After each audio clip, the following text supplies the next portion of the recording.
నువ్వు చెప్పేది నిజమానే? ఇన్ని రోజులు వానికి ఓడు బయటోడు చెప్పిన అనుకున్నా కానీ వాని పిల్లం మాటలేనే వాడు ఆగమవుతుండా? అందరం మంచిగా ఉమ్మడి కుటుంబంగా కలిసి ఉందాం అనుకున్నా వాని పిల్లం వచ్చి మన కాపురం సిచ్చి పెడుతుంది కానీ. అవును, అయినా నీకు ఇన్ని రోజులు చెప్తే అర్థమైందా?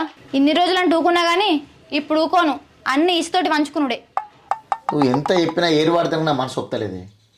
ఒకసారి అయితే అందరం మాట్లాడి చూద్దాం. ఏంటిది నచ్చేపి చూస్తావా? మళ్ళా తమ్ముడు తమ్ముడు ఎంబడి తిరిగినావు అనుకో, ఈ ఇంట్లో నువ్వన్నుండి నేనన్న పోతా గంతే. అదే నాకు ఒక విషయం అర్థం కాదు, మీ ఆడవాళ్ళకి ఏం రకమే? పెళ్ళిళ్ళు కాగానే అన్నదమ్ములకు ఏరు పోద్దామని చూస్తారు. ఏరు ఏరు ఏరు పోతే ఏమవుతుంది? ఓ 4 రోజులు కలిసి ఉందామంటే అరే వానికి మొన్ననే లగ్గమా, 4 రోజుల తర్వాత వడపోదామా? ఇప్పుడు ఏం గొప్ప మునిపోయింది? ఏరు వరదమన్న ముచ్చట నేను అది తీసుకొచ్చింది మీ తమ్ముడు మీ మరదలు. ఎవరంటే ఏంటి, సేమ్ మీనింగే కదా.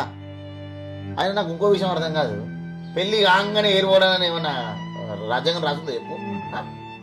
అటు పెళ్ళి కాగానే ఇటు మొదలు పెడతారు, ఇటు మీ తరపున వాళ్ళు అడుగు ఏరువాడమని, అటు ఊళ్ళోళ్ళు అడుగుడే. ఏమవుతుంది ఏరు పడితే ఏమవుతుంది చెప్పు?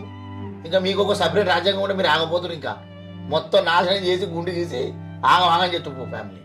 అవన్నీ నాకు చెప్పకు, ఉంది రేపు ఏరవడదాం గంతే. పో ఏరు పడదాం, మన ఇద్దరు కూడా ఏరు పడదాం పో. అప్పుడు వెళ్తే నీకు సంగతి ఏందో. ప్రతి ఓళ్ళు ఏరు ఏరు ఏరు.